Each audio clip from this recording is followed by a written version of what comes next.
Kobe Bryant was one of the greatest basketball players of our generation. Very rarely, Kobe would select players that he just knew would be stars in the NBA and take them under his wing, getting the Mamba seal of approval. So I took 5 of those players and I put them on a team with Kobe to see if they could go 82-0 in NBA 2K23.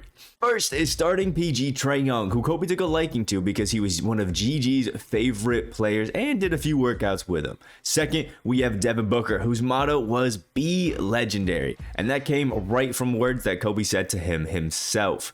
And honestly, his game most resembles Kobe in the modern NBA right now. Falling away on the baseline, it's gone. Third is Giannis, who Kobe liked so much that he challenged him to multiple feats in the NBA, including an MVP and an NBA championship, both of which Giannis did. Fourth is Jason Tatum, who is also one of the biggest fans of Kobe in the modern NBA right now. And he even watched Kobe film right before every single game in the 2022 NBA Finals. And last but certainly not least is Luka, who Kobe loved his game so much he even heckled Luka in his own native language in NBA games. Now let's see if this team can go 82-0. Okay, so they don't finish 82-0, but they finished with a record of 75-7, setting the NBA record for most wins in a season. Now, they may not have gone 82-0, but we can still see if they win a championship. Luka is MVP, averaging 24 points, 9 rebounds, and 10 assists per game. Trae, 6th man of the year, averaging 17 points and 8 assists. Kobe averaged 21 points, 4 rebounds, and 9 assists with nearly 2 steals per game. Giannis averaged nearly a triple-double, having 19 points, 10 rebounds, and 7 assists, along with 1 steal and 1 block per night. And Devin Booker also had 17 points, 4 rebounds, and 5 assists per night. They match up first against the Minnesota Timberwolves, where Game 1 is a blowout, but Game 2 is a close nail-biter. Oh, Anthony Edwards, quick shot in the shot clock. There we go, Giannis with the board. Okay, this one could be huge depending on who takes it. All right, Kobe, yep, gotta have it in his hands. Ooh, over to Trae for 3. Oh, and he splashes it. Tie game in the... Oh, my Lord, these guys are crazy. All right, guys, we need to go play. Luka's coming up to get the ball, it seems like. Actually, Kobe wide open right there. Boom. There's the pass into Luka. Throwing it back to Giannis. They want Kobe to ice it. Or a Giannis 3. He absolutely clanks it with it on the line. That's a foul. And this one's pretty much wrapped up. Dallas took Game 3 and 4 before getting a comfortable win in Game 5 to win the series 4-1 after Booker seals the game at the free throw line. Round 2 is against the Memphis Grizzlies and Ja Morant. Game 1 is close. Game 1 on the line. Ja's got it in his hands. He's taking a stupid contested jumper. And there's Game 1 right there for the Dallas Mavericks over the Memphis Grizzlies. Game 2 is absolute domination, led by Trae's 27-8.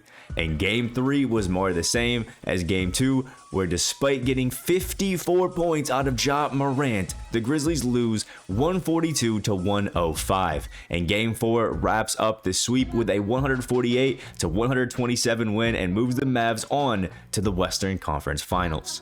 In the Western Conference Finals, the Mavs will face none other than the Pelicans and Zion Williamson, who has 21 points per game, including 69% from the field, as well as, you can't forget, Ingram's 23 points, 5 rebounds, and 5 assists per night. The Mavs take Game 1 at home as Ingram and Zion's duo just isn't quite enough to outlast 34 points from Devin Booker.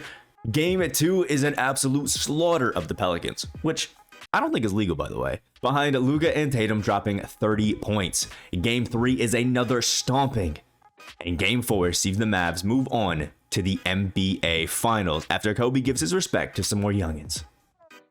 To give a very brief look at what happened in the East, the Bulls beat the Bucks, Heat beat the Cavs, and face each other where the Heat win. Nets beat the Pistons, and Philly beats Toronto, setting up a Simmons versus Philly matchup. In Philly? Come on now. I know what's coming. Where Philly wins and then is in the Eastern Conference Finals. The Heat win in Game 7 to face the Mavs. As they continue their dominance, the Mavs take Game 1, win by 22 in Game 2 as Jimmy, despite 30 points and 9 rebounds and 5 assists and 3 steals, isn't quite enough to take Game 3 and are now 1 win from an NBA championship. But wait. You're up 2-0. What's the story? Are you not happy, or you're only half happy, or? Still to be happy about. You're up 2-0. Job's not finished. Job finished? I don't think so. Okay. Now, Jimmy goes back to 2020 bubble Jimmy Butler and goes absolutely berserk, dropping an insane 49 points, 5 rebounds, 8 assists, 4 steals, and a block, missing only 2 shots from the field and stealing Game 4 from the Dallas Mavericks, and at least making this go to Game 5. But just like in the 2020 bubble, it just was not enough, as the Mavs take Game 5.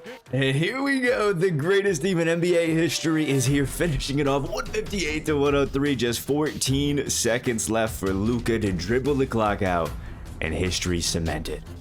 And there it is. Tyler Hero dribbles the shot clock out, and the Mavs are now NBA champions, and Kobe gets his 6th ring, tying Michael Jordan.